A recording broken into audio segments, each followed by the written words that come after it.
Burnout. Let's talk about it. Let me tell you what burnout is not.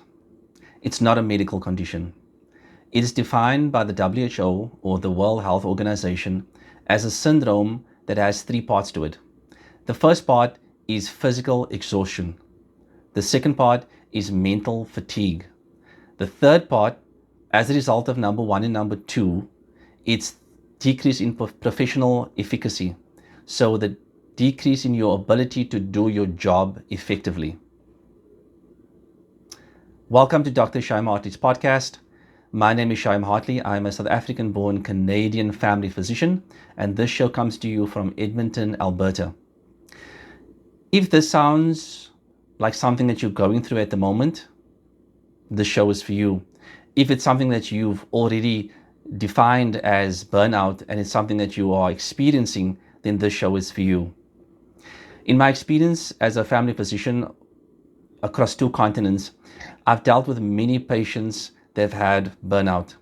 Now, the patients, when they come into my clinic, they wouldn't tell me I have burnout. No. It would start off slowly.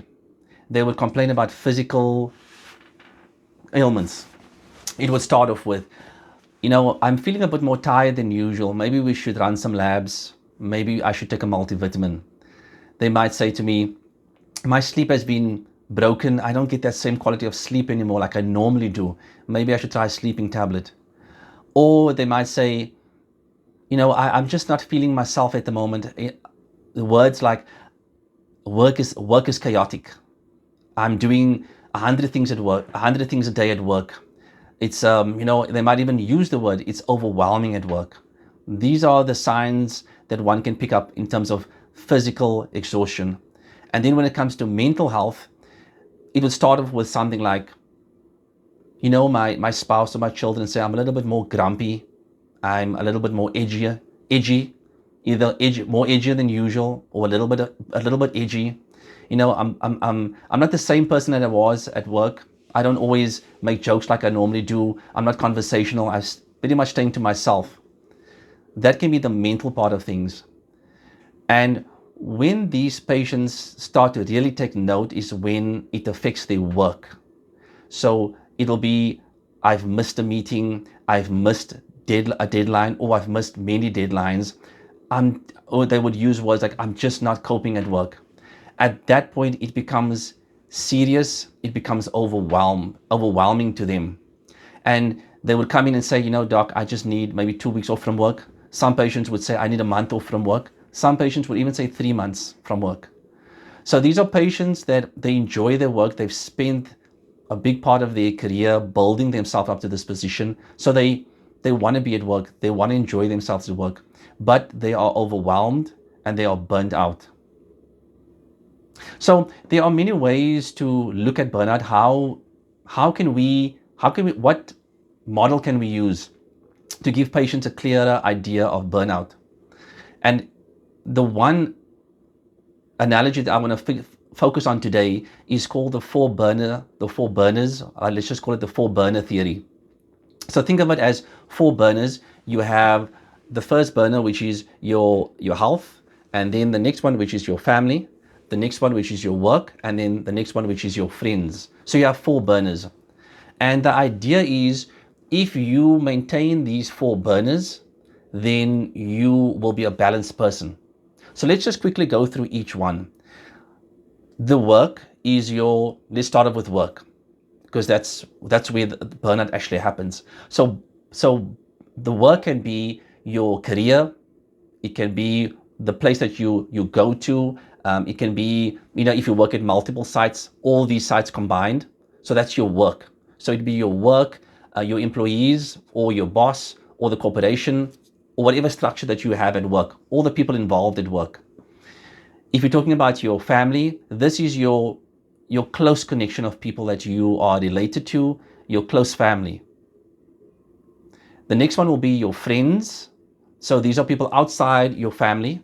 I know some people consider friends as family, but for this purpose, we'll mention friends as somebody just outside your close circle of family.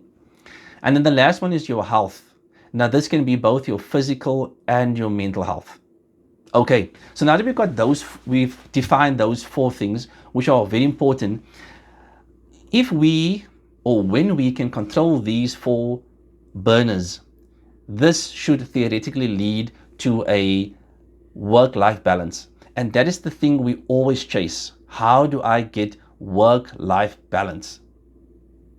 So there's a couple of caveats to this theory. The one is you've got to recognize that there are different seasons in your life. So for example, when you are younger, let's say you're a student and you are studying for the next 4 years, you have to work really hard at it.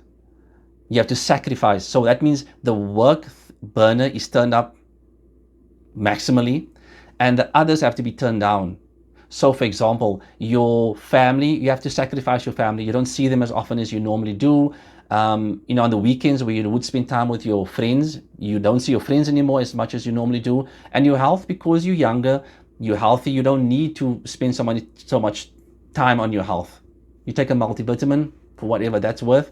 You exercise when you can, try and eat healthy, fair enough. But the work is turned up maximally. Then when you become older, you then start realizing that, you meet somebody, you meet a spouse, a partner, a spouse, you have children, you have a kid, you have children. So now the work turns down a little bit. It has to, because the family part now needs to be cranked up a little bit more. Family now starts needing you. In that aspect, you might turn down the friends a little bit. And again, your health, you're fairly okay for now. But you start hearing about things like high blood pressure, cholesterol, thyroid, osteoarthritis. These are all things that you start hearing about. You start hearing about young heart attacks. So you become a little bit concerned about your health and you start paying more attention to it. And then of course, when you become a lot older, work is minimal, if at all. So that turns down quite significantly. Your family, your children have grown up. They're either staying nearby or they've moved to other provinces. Your friends have moved on in different kind of ways. And your health now becomes critical as we become older. These are the seasons of life that we go through. So to that point, I want to make one statement here, which is a very important statement, especially as me as a family physician, that when you are healthy, you've got 1,000 problems. When you are sick, you've got 1 problem. So whatever season of life you are in at the moment, always remember that one statement. And so how do we get this work-life balance? How do we control these 4 burners to get the best out of life? So depending on the season, you need to be flexible.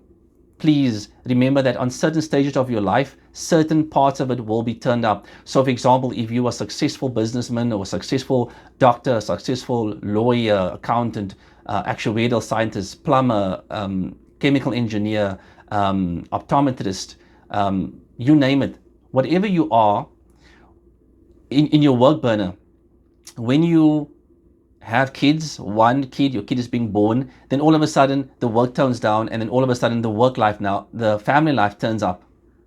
And so that's one subtle change, a very quick change, where the work goes down and the family life goes up. But I digress. Let's quickly talk about how do I maintain this balance. And so the season of your life is important. Be kind to yourself. Recognize the season and turn up and turn down the burners appropriately. Number 2, be flexible. Be flexible about how you manage these burners.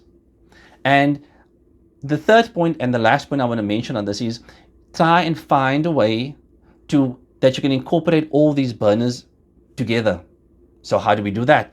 An interesting way, for example, could be if you've got close friends. So you have friends that you treat as, so you have your family, let's call it your spouse and your kids, and you go with your friends and their children on vacation. So that way you're combining two burners. Another way to do it is you have friends and family that you combine and you exercise together. You start doing marathons together, or you start going to gym together. So that becomes family, friends, and health.